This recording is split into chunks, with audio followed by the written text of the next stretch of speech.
Welcome to E7 TV. నా పేరు శిరీష.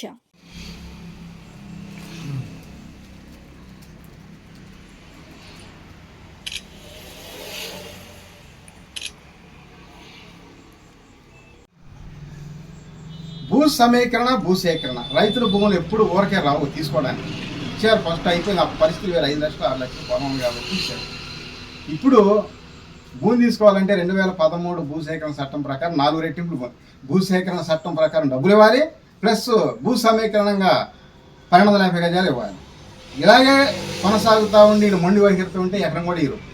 అయితే inner ring road, outer ring రోడ్డుకి అలాగే ఇదే ప్యాకేజీ వర్తిస్తుంది చేయాలని చెప్పి నేను కోరుకుంటున్నాను. ఒకవేళ వీళ్ళు చేయకుండా ఊరక లాక్కుందాము అనుకుంటే inner ring road, outer ring రోడ్డే కాదు, ఈ రాష్ట్రంలో ఎక్కడ భూములు తీసుకోవాలన్నా కూడా అక్కడికి ప్రత్యక్షంగా వెళ్ళి ఇదే రకంగా ధర్నా దిగుతామని చెప్పి నేను మన ప్రెస్ మీట్ ద్వారాగా అధికారులకి, నాయకులకి తెలియపరచడం జరుగుతూ ఉంది. నేను గతంలో కూడా చెప్పా, ఎక్కడైనా భూములు అన్యాయంగా తీసుకుంటే ఊరుకోము, మేము ఎదురు తిరుగుతాము. మీరు కూటమిగా ఏర్పడ్డారు, వీళ్ళు ఎవరేం చేయలేరు అనుకుంటున్నారు. కావాలా ఈ కూటమిలో జనసేన వాళ్ళు, బీజేపీ వాళ్ళు మాత్రం స్పష్టంగా అడిగి బతిలాడు వాళ్ళని ఒప్పించి తీసుకోమని చెప్తున్నారు. దౌర్జన్యం చేస్తుంది ఒక టీడీపీ వాళ్ళే నాయకులు. దౌర్జన్యాలు ఎల్లకాలం చెల్లవో సాగో అని చెప్పి నేను తెలియజేసుకుంటున్నా. అలాగే మొన్న ఇంకొక ఆయన అంటాడు, ఏమన్నా రంగా గారు లాంటి వాళ్ళనే ఏదో చేశారు, నీ దీక్ష నువ్వేనా గొప్ప, నిన్ను కూడా లేకుండా చేస్తా అని చెప్పి ఎదిరించారు. నేను ఒకటే అన్నా, దేవుడు ఇక్కడ రాసిందని ఎవడో ఏం చేయలేడు. తెలంగాణ 60 సంవత్సరాలు పోరాడినారా అని తెలంగాణ పెద్ద పెద్ద దొబ్బుటోళ్ళు, పెద్ద పెద్ద ఎత్తుటోళ్ళు చేశారు. ఈ పక్క కేసీఆర్ ఏం చేస్తాను అన్నాడు అన్నారు. అదే పక్క కేసీఆర్ తెలంగాణ సాధించడా లేదా? అలాగే ఈ జేకేఆర్ ఈ రాష్ట్రంలో ఏఆర్ఎస్ పార్టీ అధికారంలో తీసుకొచ్చి ప్రతి కుటుంబం 10 కోట్ల ఆస్తి పూర్వం చేశానని చెప్పి నేను గర్వంగా చెప్తా ఉన్నాను. 100% జరిగి తీరిద్ది. వీళ్ళు ఇలాగే మా పార్టీలు, మేము గెలిచిందాక అందరి పార్టీ, గెలవని మా పార్టీ, ఎవరికి ఏమీ చేయరు. వాళ్ళు లోన్ చెప్పుకోవడం తప్పితే, లోన్ అన్నీ కూడా దాచుకోవడం తప్పితే ప్రజలకి ఒరుగుతుంది ఏమీ లేదు. రాజకీయం అని చెప్పి అడ్డం పెట్టుకొని 100 కోట్లు, 1000 కోట్లు, లక్షల కోట్లు కొన్ని కుటుంబాలు వెనకేసేసుకుంటున్నారు. ఇవన్నీ కూడా ప్రజలకు ఎడమర్చి చెప్తాము, ప్రాణానికి సైతం పోరాడతాం, రాష్ట్రం అంతా మళ్ళీ యాత్ర స్టార్ట్ చేస్తాం, అందరికీ ఎవరని చెప్తాం. టీఆర్ఎస్ పార్టీ అధికారంలో వచ్చినట్టుగా మేము ప్లాన్ చేసుకొని ముందుకెళ్తామని చెప్పి చెప్తా ఉన్నారు. రాష్ట్రంలో పెట్టుబడులు రావాలన్నా, రాష్ట్రం డెవలప్ కావాలన్నా, ఒక కుటుంబంలో 4 అన్నదమ్ములాగా అన్ని పార్టీలు కూడా కలిసికట్టుగా పనిచేస్తేనే పెట్టుబడిదారులు వస్తారు.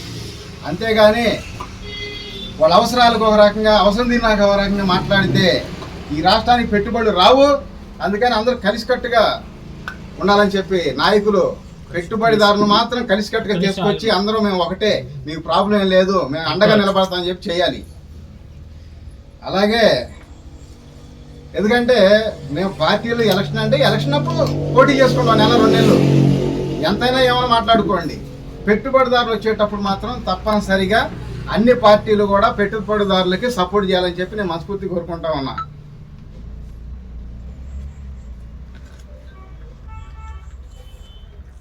అలాగే ఆంధ్రప్రదేశ్లో రాజకీయం లేకపోతే 2 కుటుంబాలు కాదు, ఆంధ్రప్రదేశ్ 5 కోట్ల మంది ప్రజలు. ఏదో వీళ్ళు నారా కుటుంబం లేకపోతే మన జగనన్న కుటుంబం అనుకుంటున్నారు ఈ ప్రజలు, ఏదో నాయకులు అనుకుంటున్నారు కావాలా మేమిద్దరు 2 కుటుంబాలు శాసిస్తున్నామని. ఇలా మార్పులు వస్తే ఏఆర్ఎస్ పార్టీ లాంటి వాళ్ళు కూడా అధికారంలోకి వస్తారు. రేపు ప్రతి కుటుంబం 10 కోట్ల ఆస్తి పరులు అవుతారు. ఈ రాష్ట్రంలో 5 కోట్ల మంది ప్రజలు ఉన్నారు. ప్రజల ఓట్లు మా పూర్వీకుల ఆస్తి అనుకోవద్దు. ప్రజలు ఎదురు తిరిగి వాళ్ళందరికీ వాళ్ళు ఓటేసుకుంటే ఇక ఎప్పటికీ మీరు అధికారంలోకి రాలేరని చెప్పి నేను మన ప్రెస్ మీట్ ద్వారాగా ప్రజలకు తెలియజేయడం జరుగుతూ ఉంది. ఎందుకంటే రాజధానిలో భూములు తీసుకుంటే స్పష్టత ఇచ్చి తీసుకోవాలి, లేకపోతే మీరు తీసుకోవట్లేదని స్పష్టమైన హామీ ఇవ్వాలి. ఒకళ్ళు 2 లక్షల కోట్లు ఖర్చు అంటాడు, ఒకళ్ళు 1 లక్ష కోట్లు ఖర్చు అంటాడు. ఏమొద్దు. ఈ రాష్ట్రంలో సెకండ్ పూలింగ్ మీద 1,75,000 ఎకరాలు ప్రకటించారు. మీరు ఒక 50,000 కోట్లు బ్యాంకు నుంచి కానీ 2 బ్యాంకుల నుంచి కానీ లోన్లు ఇప్పియండి, 50 లక్షల కోట్ల ఆస్తి ప్రభుత్వానికి అప్పచెబుతాం. అవి ప్రజలు పంచొచ్చిన తర్వాత అలాగే సంవత్సరానికి 1,00,000 కోట్ల ఆదాయం వస్తుంది. 50,000 కోట్లు పెట్టి పొలం తీసుకొని స్టార్ట్ చేస్తే 1,00,000 కోట్ల సంవత్సరానికి ఆదాయం వస్తుంది రాజధానిలో. ప్రతి సంవత్సరం 1,00,000 కోట్ల ఆదాయం. నేను చూపిస్తాను ఎలాగో కూడా మీకు తెలియపోతే. ఎందుకంటే మీరు మీ కుటుంబాల కోసం రాజకీయాలు చేస్తున్నారు, నేను ప్రజల కోసం రాజకీయం చేస్తున్నాను. అది కింద నుంచి వచ్చిన దగ్గర ఏదైనా సరే ఆ దమ్ము, ధైర్యం, నిజాయితీ, నీతి ఉంటుంది. ఎందుకంటే గతంలో కూడా చెప్పాం, ఇక్కడ రాజధాని అంటే ఒక మండలం, ఒక నియోజకవర్గం కాదు. 2014 రాష్ట్రం విడిపోయినప్పుడు మనకి ఇక్కడ గెలిచి ప్రభుత్వం ఏర్పడినప్పుడు ఆ రోజు జగన్ గారు ఏమన్నా రాజధాని అమరావతి అని మన చంద్రబాబు నాయుడు గారు ప్రకటించగానే మాకు అభ్యంతరం లేదు, కనీసం 30,000 ఎకరాలు కావాలని తీసుకున్నారు. ఇక్కడ ఈ రాష్ట్రంలో ఉన్నటువంటి 5 కోట్ల మంది ప్రజలు కూడా 20 సంవత్సరాలు చదువుకొని 10-15 సంవత్సరాలు జాబులు చేసుకొని కూలీనాలు చేసుకొని రూపాయి కూడబెట్టుకొని ఈ రాజధానిలో పెట్టుబడి పెట్టుకుంటే మీరు 3 రాజధానులు అంటారా? వీళ్ళందరూ ఏమైపోవాలి? సంపాదించాడు పెట్టిన పెట్టుబడి అంతా ఏమైపోవాలి? రూపాయికి పావలాలు రాలా. కుటుంబాలు అంటే 1-2 కుటుంబాలు కాదు, కనీసం ఈ 2 కుటుంబాల కోసం ఈ రాష్ట్రంలో 5 కోట్ల మంది ప్రజలు, కోట్లాది కుటుంబాలు తల్లకిందులు అయిపోయిన వాళ్ళ జీవితాలు. ఏమైనా అర్థమవుతుందా? జగన్ గారు మెయిన్ ఇది ఒక్కడే అర్థం చేసుకోవాలి. మీ నాన్నగారు సీఎం కాబట్టి నువ్వు అడ్డం పెట్టుకొని సంపాదించుకొని ఇలా నువ్వు అధికారంలోకి వచ్చావు, సంపాదించుకున్నావు. చంద్రబాబు నాయుడు వాళ్ళ మా దగ్గర పార్టీ లాక్కున్నాడు, ఆయన అధికారంలోకి సంపాదించుకున్నాడు. ఈ 5 కోట్ల మంది ప్రజలు ఎవరు మా దగ్గర తలక్కోవాలి? ఎవరో తండ్రి అధికారంలో పెట్టి సంపాదించుకోవాలి చెప్పండి? కూలీ నాలి చేసి కష్టం చెమటొచ్చి కష్టపడి సంపాదించుకొని రాజధానిలో పెట్టారు. అప్పులు పాలైపోయారు. మీ ఇద్దరు మూలకంగా, మీ 2 కుటుంబాల మూలకంగా ఈ రాష్ట్రంలో ప్రజలందరూ 5 కోట్ల మంది ప్రజలు అప్పులు పాలయ్యారు. తెలుసా? 100 ఎకరం ఉన్న రైతు కూడా అంతా అన్నం తింటానే జరగట్లా. తెలుసా మీకు? ఈ రకంగా అడిగేవాడు లేడు, ఎవరు రారు, మేము ముగ్గురు కూటమి, ఆయన రాజధానికి వ్యతిరేకం అని అనుకున్నారు కావాలా. ఎవరో ఒకరు ఏదో ఒక రోజు వస్తాడు.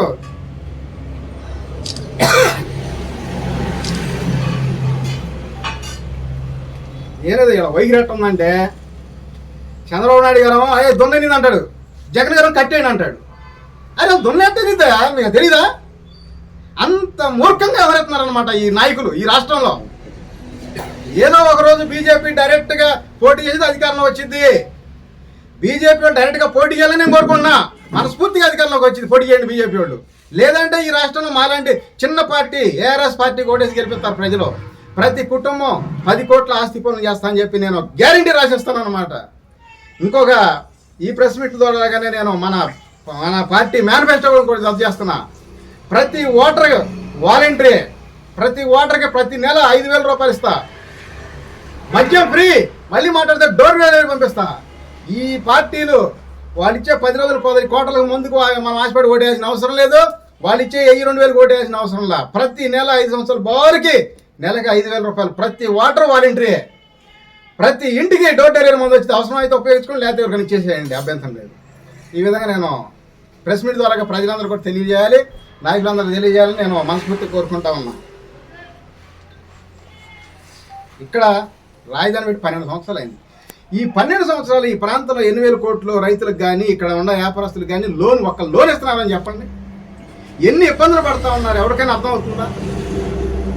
ఈ ఆవేదన ఈ జనసేన కావచ్చు, టీడీపీ కావచ్చు, వైసీపీ కావచ్చు, బీజేపీ కావచ్చు, లేకపోతే కాంగ్రెస్ కావచ్చు, గ్రామ స్థాయి, మండల స్థాయి, జిల్లా స్థాయి, రాష్ట్ర స్థాయి దాకా ఏ నాయకుడైనా అడుగుతున్నాడా? అడిగితే మా పదవులు పోతాయని భయం. ఎవరో ఒకరు అడగాలి. అందుకని అడగాలంటే ఒక ఆయుధం కావాలంటే ఏఆర్ఎస్ ఆంధ్ర రాష్ట్ర సమితి పార్టీ స్థాపించి నేను ఈ రకంగా పోరాటం చేయడం జరుగుతుంది. నేను ఎక్కడ కూడా పావుల డబ్బులు 10 రూపాయల పదవులకి ఆశపడేవాడిని కాదు.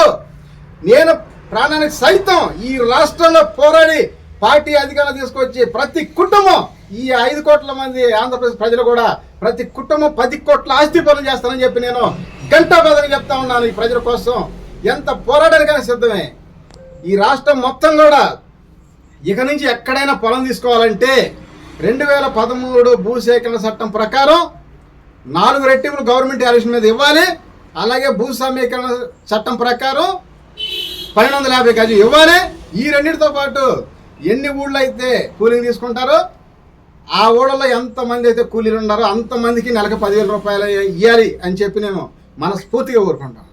ఓకే, ఇంకేమైనా డౌట్ ఉంటారండి?